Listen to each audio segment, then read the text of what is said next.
La naissance, c'est Jésus. Et pour moi, Jésus n'a pas historiquement existé. C'est assez singulier aussi cette façon de savoir que toutes les civilisations sont mortelles, mais pas la nôtre, et d'avoir un esprit critique sur toutes les religions du monde, sauf sur la nôtre. On est capable de trouver, sauf quand on est musulman, que peut-être le prophète qui fait un trajet entre Jérusalem et la Mecque à cheval dans le ciel en quelques heures, ça n'a peut-être pas eu lieu exactement comme ça. Sauf qu'un musulman le pense. On n'est pas tenu, sauf si on est juif, de croire que Moïse ouvre la mer en deux, laisse passer son peuple, et puis que la mer se referme derrière lui. On peut trouver que c'est métaphorique, que c'est allégorique. En revanche, si on est dans une configuration chrétienne, on nous dit Jésus existait, c'est évident. Et on connaît son histoire. Sauf que moi je pose aussi la question généalogique, remontons le plus loin possible pour essayer de voir qui il est, ce Jésus historique. En fait, il n'y a aucune trace historique de l'existence de Jésus. Aucune. Et quand on commence à travailler, on découvre que finalement Jésus a existé, mais comme concept. Il y a des juifs qui nous expliquent qu'un prophète est à venir, que le prophète viendra, le Messie viendra, et que dans les temps futurs, il arrivera un jour le prophète et le Messie. Et parmi ces juifs, une petite partie qui nous dit non, ce prophète n'est pas à venir, il est déjà venu. Ce prophète, il est annoncé dans les livres juifs, dans le Pentateuque, qui sont les 5 premiers livres de l'Ancien Testament. Et on nous dit, il va faire ceci, il va dire cela, il va se comporter comme ça. Quand il viendra, il dira ceci, vous le reconnaîtrez parce qu'il fera ceci ou qu'il fera cela. Et comme par hasard, ceux qui nous disent, il est venu, nous disent, Jésus est venu, il a dit ceci, il a fait ceci, il a fait cela, il est mort sur la croix, il a dit ceci, il a dit cela. Toutes ces choses qu'on trouve dans le Nouveau Testament, et précisément dans la partie du Nouveau Testament qui s'appelle les Évangiles, sont déjà des choses annoncées dans l'Ancien Testament. C'est-à-dire qu'effectivement, on fabrique avec ce qui est annoncé une figure allégorique, et pas du tout une figure historique, qui s'appelle Jésus, qu'on appelle Jésus. Jésus, ça veut dire celui qui a sauvé, sauve et sauvera, déjà. Donc vous voyez que on annonce la couleur. Et on nous dit qu'il est arrivé, qu'il est mort, qu'il a été crucifié, qu'il est ressuscité, qu'il est monté au ciel le 3e jour, etc. Si vous faites un travail historique, vous découvrez que les gens qui ont parlé de Jésus dans les textes, Suétone, Tacite, Flavius Joseph par exemple, sont des gens qui n'en ont pas parlé au moment où ils ont écrit. C'est-à-dire qu'au moment où vous avez le texte de Flavius Joseph, l'histoire des Juifs, qui concerne Jésus, eh bien vous n'avez pas un texte qui est contemporain de Flavius Joseph. Vous avez un texte qui est une copie. C'est à l'époque, un livre on l'écrit à la main, et puis à un moment donné il est fatigué, il est épuisé, on le réécrit à la main, on le copie, et les moines copistes font ce travail. Et puis à un moment donné on se dit tiens, il a oublié de parler de Jésus, et on ajoute des choses concernant Jésus. Mais ça date de bien après Jésus, ça date du moment où le christianisme est devenu religion officielle. Donc les moines, sans penser à malice, donnent des informations sur Jésus en nous disant « et il y a une secte de chrétiens qui, etc. etc. » Mais ça n'existe pas dans le texte original.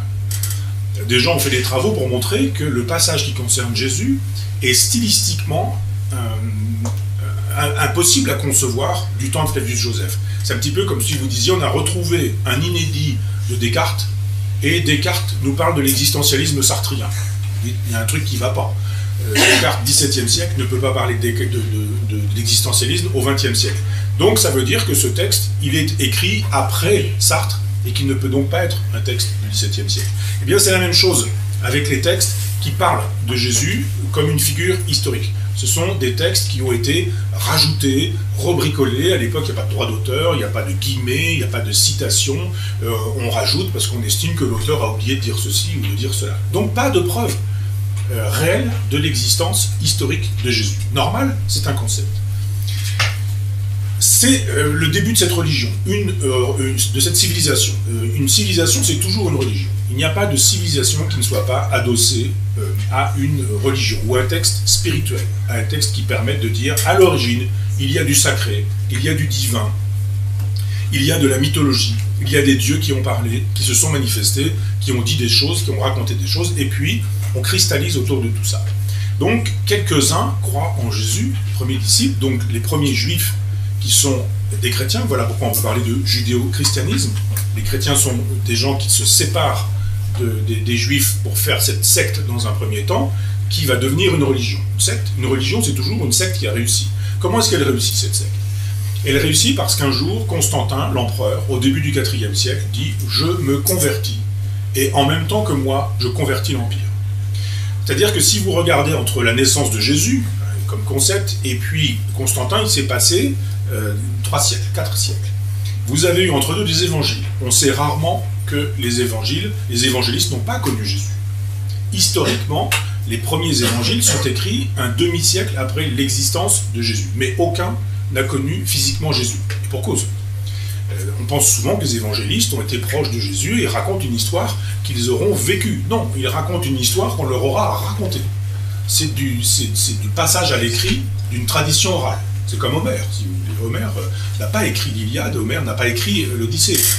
L'histoire était racontée, l'Iliade et l'Odyssée étaient racontées oralement. À l'époque, on connaissait tout ça par cœur, parce qu'on était dans une civilisation de l'oralité. Et puis un jour, quelqu'un qui peut s'appeler éventuellement Homère, écrit le texte. Et aujourd'hui, nous avons l'Iliade et l'Odyssée. C'est simplement la cristallisation écrite d'une grande tradition orale. Les évangiles, c'est la même chose. Tradition écrite ou cristallisation écrite d'une tradition orale de gens qui racontaient des histoires qu'on leur racontait. Je raconte l'histoire de quelqu'un qui me l'a raconté, qui la tenait de quelqu'un qui l'a raconté, qui lui-même a rencontré un jour Jésus qui a vécu véritablement. Sauf que ça n'a pas eu lieu. Et pendant tout ce temps-là, les 2 ou 3 siècles, le temps où le christianisme est une secte et pas une religion, on n'a pas d'art. Si vous prenez l'art chrétien, il n'existe que tardivement. On a 2 ou 3 petits signes, parce que cette secte-là se réunissait dans les catacombes. Ce qu'on appelle l'acronyme, c'est-à-dire les premières lettres qui nous disent Jésus, fils de Dieu crucifié, ça donne en grec Christos et Ictus, en grec c'est à peu près une homophonie, donc Ictus c'est le poisson, donc à l'origine, pour se reconnaître entre eux, parce qu'ils sont persécutés, les chrétiens se dessinent des poissons. Vous êtes en train de parler sur la table, il vous gribouille un petit poisson. Et celui qui est à côté de vous, s'il est chrétien, il sait que vous êtes chrétien parce qu'il a fait un petit signe comme ça. Donc ce sont des signes de reconnaissance dans une période où les chrétiens sont persécutés. Et l'art chrétien à l'origine, c'est ça. C'est uniquement 2 ou 3 petits trucs dans les catacombes. Et parfois quelques signes qui sont des signes qui restent des signes magiques issus de religions orientales.